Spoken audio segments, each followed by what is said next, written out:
Yo guys, how's it going there? This is Bis Rugby, and with Rugby World Cup just around the corner, we are starting our previews for many different sides at this year's tournament. We're starting with the All Blacks today, New Zealand, reigning champions, 2 Rugby World Cups on the bounce, and we have a special guest to do this preview. We have got Paul from Driving Maul, fantastic YouTube channel, and the All Blacks edition as well, which looks at New Zealand. Make sure to check his channel out, link in the description down below.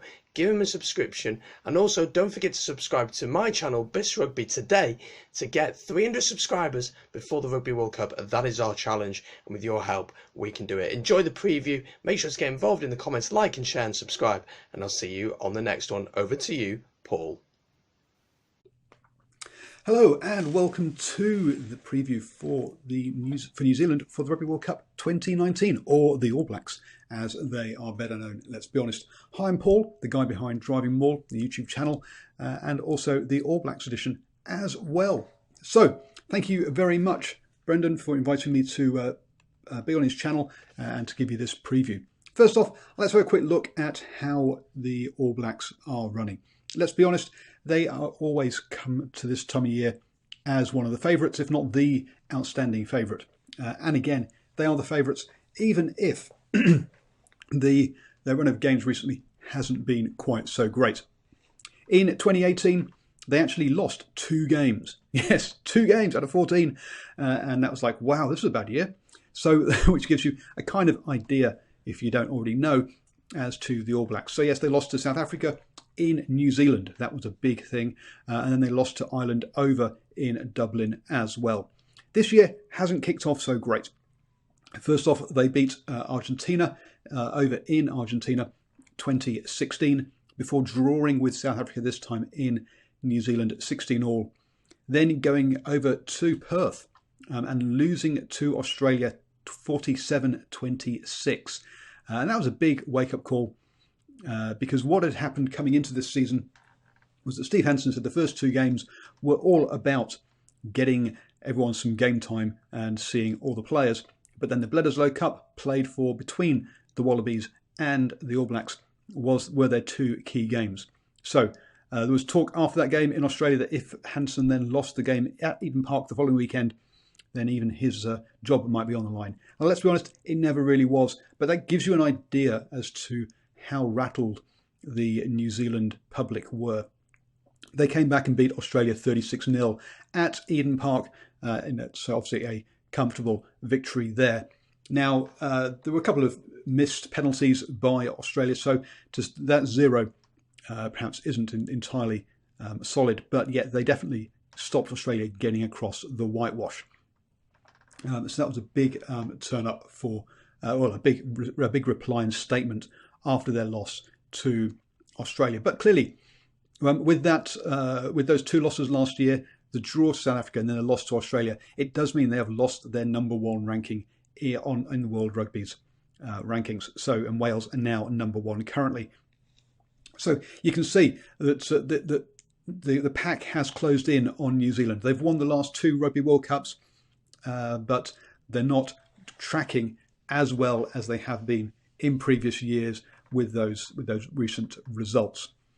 What does this mean? It means that we've still got a very settled All Black squad, to be honest with you. We know the squad that's going to get announced this Wednesday.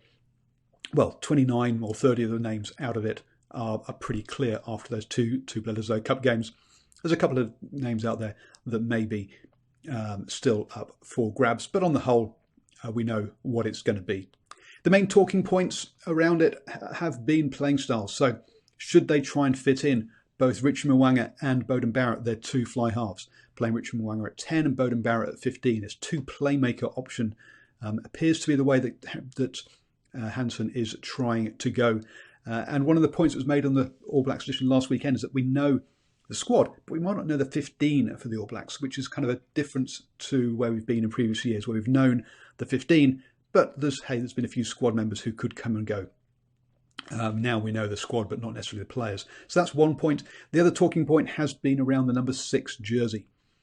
Currently, the idea that they're going with Ardie Surveyor there, who is actually a 7. So trying to play this 2 7s. Obviously, we've seen that with the Wallabies, with Pocock and Hooper, and we're seeing it currently with the England team with Underhill and Curry. So getting onto that old bandwagon there to put Ali Surveyor and try and get him somewhere on the pitch. There does seem to be a philosophy from Hansen to get his best 15 players on the pitch, not necessarily the best 15 players for those positions. And that's what we're seeing in those two places. Other sort of talking points: will Brady Retallick be fit in time for the Rugby World Cup? And do they need to take an extra lock to cover for him if that's how that goes? Also, in the centres, Ryan Crotty also coming back from injury, and Sonny Bill Williams also not had much rugby. So kind of there are a few talking points and some concerns, if not serious concerns, in those kind of positions. Looking forward to the Rugby World Cup, and it all comes down to that first game. The first game is against South Africa, that team that I just told you they drew with in Wellington this year, and they lost to in Wellington last year. They did beat South Africa in South Africa last year, and South Africa are definitely on the upward trend. So for them, the Rugby World Cup will hinge a lot on that first game. Both teams will have to come out firing. Those two teams will end up 1 and 2 in that group. The other teams in that group really don't stand much of a chance. And the winner of that group will then play probably either Scotland or Japan. And the loser of the group will probably go on to play Ireland in the quarter-finals. Winning that game actually against Africa is very key, because if they lose, again, I say they play Ireland in the quarter-finals, who had the chance to go number 1 at the weekend. Now they slipped back to 4th in the world. Then they would face probably Wales in the semi-finals, number 1 in the world, before reaching the finals. That's a real difficult path to make it up to the top 3. So that if they go the other side, then I say they'll have Scotland or Japan, and then probably England or Australia, maybe France or Argentina might come in there as well. But that's the most likely at the semi-final stage. That's most likely what it's going to be. So they go into the Rugby World Cup as the favourites. If you look at any bookies odds, they will be the favourites, and that's the expectation. The expectation is to win. If they don't make it to the final, then people will be very shocked, and they should at least make the final. Will be the expectation of the public here in New Zealand.